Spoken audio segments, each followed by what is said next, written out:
You mentioned you don't believe that a number will hit the levels of what is expected from charging donations. I'm just wondering, do you not feel there's quite a big pent-up demand for something like this to go on? Well, yeah, there's definitely a demand for it, but I think a lot of schemes, like what David said, a lot of schemes. Oh, sorry. Hey.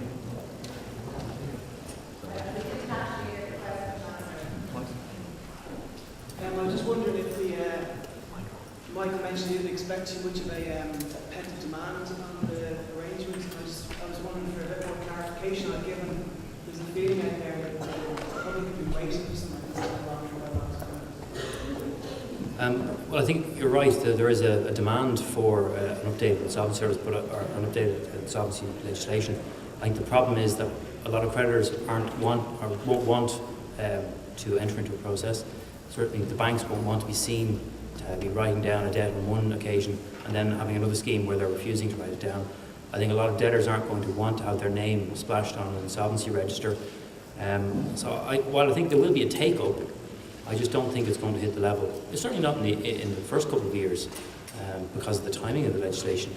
I think eventually we might see increased numbers, but I think in the interim we're certainly not going to see a massive increase in the numbers. Good. Question at the back from the lady. Is there any evidence that given that this legislation will be the banks will actually being more reasonable with their debtors? The bank, given that the consensus seems to be the banks will want to process and to convert some arrangements. Is that happening more often than that? I can only speak to my own experience with a particular bank, and yes, there is been a level of engagement. It's on the agenda, I'd safely say, and I know there are other bank representatives here, it's on the agenda of all the banks as to what the impact of this new regime will be, both in terms of resources, human resources in terms of dealing with the solutions that will emerge from this, but also the capital impact on the balance sheets of the banks as a result of potential write-downs here. The banks are also facing Basel III in 2019, which looks like, according to the Governor of the Central Bank, a potential $6 billion hit coming down the track, and that will impair balance sheets. So the banks' preferences have to be a consensual workout rather than this forced situation. So the short answer to your question, as I understand it, yes, the banks are gearing up to deal with this new reality that will be brought into play probably by Q2 of this year.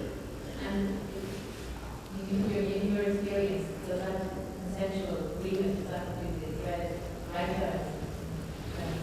I'm not sure that the banks have got their head around that piece yet, but I think it's the unspoken reality, in my view, that there will have to be structured forgiveness against some backdrop, some agreed workout that will have to involve a level of forgiveness of debt. Because if you don't get it in a consensual workout, you're going to get it through the new arrangements. So do I do it early or do I do it late? And the point is very fairly made here. I mean, a creditor's voluntary liquidation will run you between 4,000 and 10,000 if it's fairly straightforward. An examinership will run you 20,000 or so in fees. Who has the money to fund these sort of new arrangements? The banks won't want to spend the money, and certainly the debtors may not have it. So I do see a situation where, yes, there will be a lot of practical discussions taking place with the banks over the next year or two against this backdrop. Any other questions? The lady? Yeah, and there are some motivations which are not allowed carrying out if you are a small bankrupt. Because the new article and the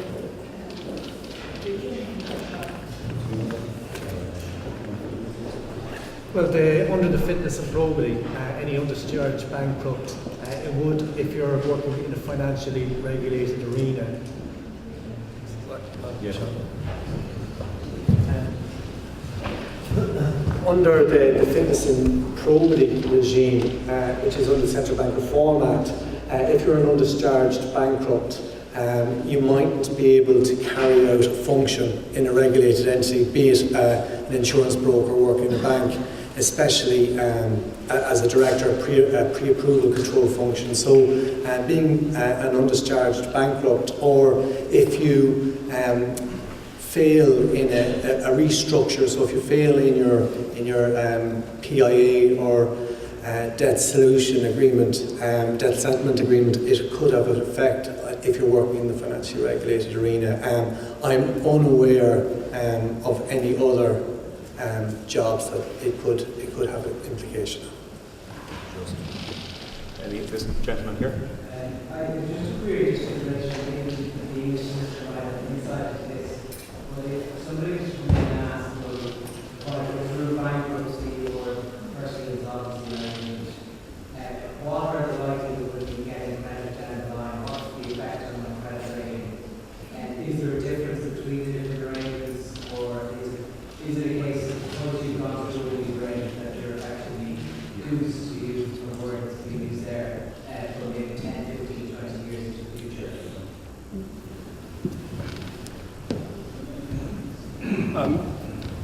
Certainly from an English perspective, the experience was there was a great deal of stigma attached to bankruptcy and affecting credit rating, and it goes on your record for 6 years. You'd have difficulties under the old regime, certainly when there was 3 years discharge. It was very difficult to get credit afterwards. But anecdotally, after they changed the system in England, people were making themselves bankrupt, massive credit card liabilities, being discharged from their bankruptcy, and then 6 months later being offered credit cards again with the same people who had previously made them bankrupt with higher interest, higher credit rates. So I think the stigma is certainly, as we've reduced the discharge period, has come down. And yes, it does affect your credit rating. You won't walk into the high street and get a high street mortgage, but it's not as damning as you might think, certainly in your own regime. And if you come to one of these voluntary arrangements, does that go on your credit rating? Voluntary arrangements, yes. Again, it's on your credit rating, but again, it's more felt of you're dealing with your process, and so yes, it can have an effect, but it doesn't have a massive effect. Very good. Maybe a small point on that. Just, I suppose generally the other thing is that ultimately we have to remember that banks make their money from lending, and one of the practical things that will happen as people come through these arrangements, there will be more accurate data, because remember there's the 12-month review. Somebody's in this for 3 years, 4 years, 5 years, or somebody mentioned they could exit earlier. But during all that time, there's a lot of now documented information as to their income, their expenditure, their performance.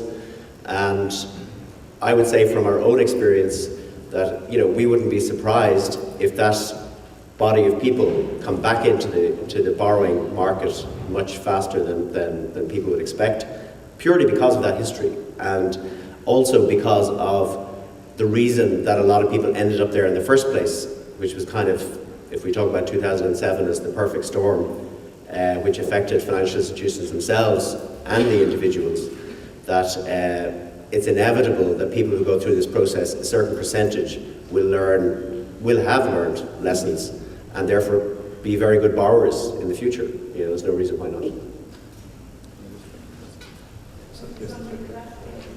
think we will see people losing their family homes?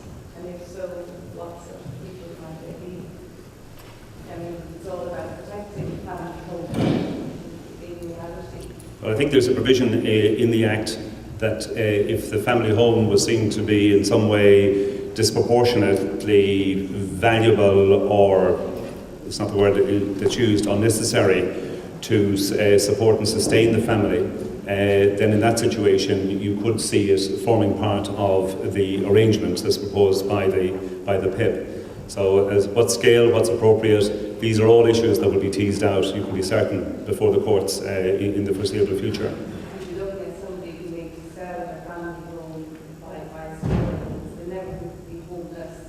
That's both the philosophy and the spirit behind the Act, that nobody will be left homeless as a result of this, and that the family will be protected. David, you might have a comment on that. I'm not sure if that speaker is working.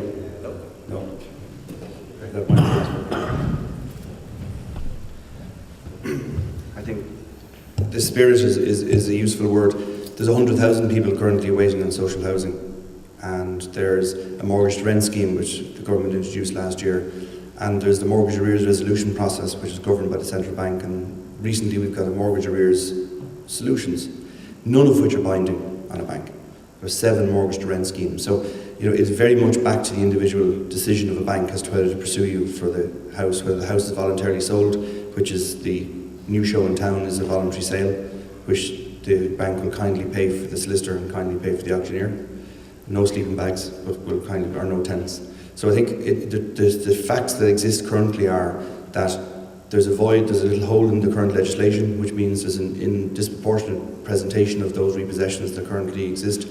But I think it's very much an individual basis, and I think the PIA does very clearly say it's there to protect the family home. That's subject back to the veto, back to the creditor rules again. So I think it tread with caution. The intention, the spirit is there, but I think the actions will be clearer in the months to come or years to come. And just one question before you finish. Just on the bill, be quite negative about it, and as we talk about all this, we say there isn't anything else really there. Would you prefer not to have it at all, or is it something you think it can be worked through? The government clearly stated that if arrangements don't start coming through quickly, it will review it back and review the veto as well. I think if you go back to the actions of creditors for the last 5 years, and as I said earlier on, there's 169,000 people in arrears, 19,500 beyond 2 years in arrears. With those figures in mind, the intent and spirit of the creditors shows in the recent central bank report, which gives 10 split loans. 10. So an insolvency bill that allows the creditor to have all the power, in my view, is not the way to ensure the Creditors Act. Believe me, make nothing sure in the world, I would absolutely love this to work.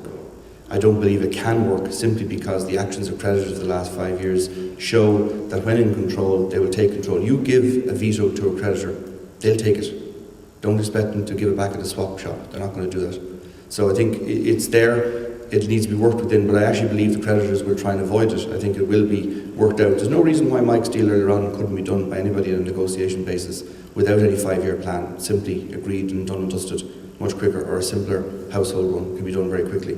So I think it will force those deals to be done, but they'll be done in openly. One thing Mike did mention is very, very important is if you avail of the insolvency process, you've got to bear in mind the spirit of this, your name appears on a register.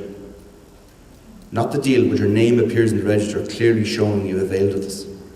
So we have to question the spirit when it's all one-way traffic. Thank you. So the question is fairly asked and fairly answered from the debtor's perspective. Maybe time for 1 or 2 other questions before we concluding remarks. This lady on the left, and yes, please. Very quickly, you might not be able to answer this, but the attitude that will be taken to perhaps proceedings that are already in place, debt collection, I know that was mentioned, the 7-day moratorium. Do you know how else they will be dealt with during that time? Is there a period where no action is going to be taken? So as we understand it, it will be the same as the examinership process. So everything will be at a standstill for that 70-day period, or the 40 days that are added on at the discretion of the court. I think I'm correct on that. Yeah. Maybe a final question? Okay, could I just mention to you, if you wouldn't mind, important things. The bar is open at the back for anybody who wants a refreshment before we go. There are assessment forms in your packs. We gratefully receive them. This event was double subscribed. We're very grateful, Stubbs Gazette and Hume Solicitors, for you having attended. The challenge is always to pitch these type of events at the right level, because there are different levels of inquiry and different levels of participation. But what we're hearing is that it worked out fairly well. In the short and medium term, we will be putting on a seminar on tracing and evaluation of assets, particularly around the various statements of affairs that will be emerging, but we'll be in contact about that. Again, thank you very much for your time this afternoon. Thank you.